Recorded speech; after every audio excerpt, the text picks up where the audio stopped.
Oh, good.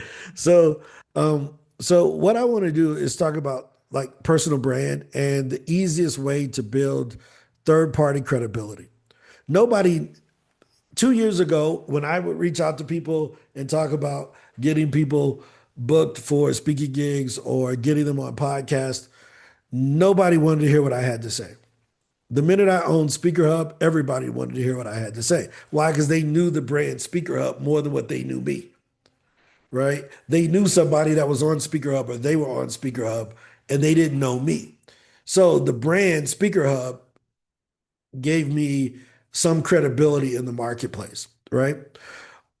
Tony has a history of selling and helping people to get out of debt and selling financial advice and financial services products. Him and his father-in-law, I think. But the brand that they used to be associated with, Nightingale Conant, was kind of disrupted by the internet and Audible books and people being able to sell their own courses. Back in the 80s and 90s and the early 2000s, there were no online courses. You used to get books on CD, books on cassette. I don't know if you all remember that. Tony and his father-in-law had one of the highest selling products on Nightingale Conant, books on CD, books on cassette, right?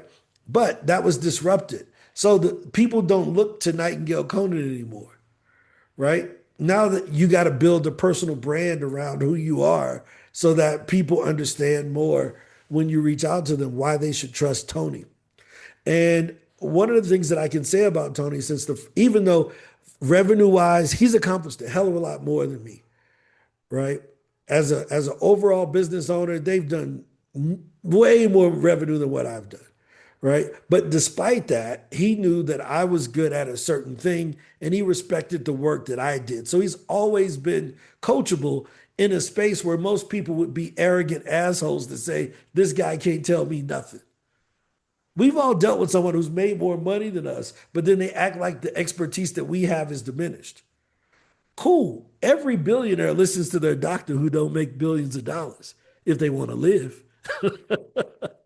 Right? Every billionaire whose house is on fire listens to the $70,000 a year firefighter that says, get your ass out of there. It's about to explode. Right? So revenue isn't always an indicator of expertise in a particular niche. Now, that's important for all of us to hear on this call because we will be in rooms where we don't feel like we fit. But yet we're the superstar, we're the superhero with that niche intelligence that we have. So you may be doing a consulting gig for Pepsi and feel like you don't belong in the room with the Pepsi folks, but you're the only person in the room that has the gem that you have. Jasmine is the only one in the room who can stop their executives from dealing with burnout. So she shouldn't go in that room and diminish. She should say, look, Pepsi, y'all good at sodas, but I'm good at burnout.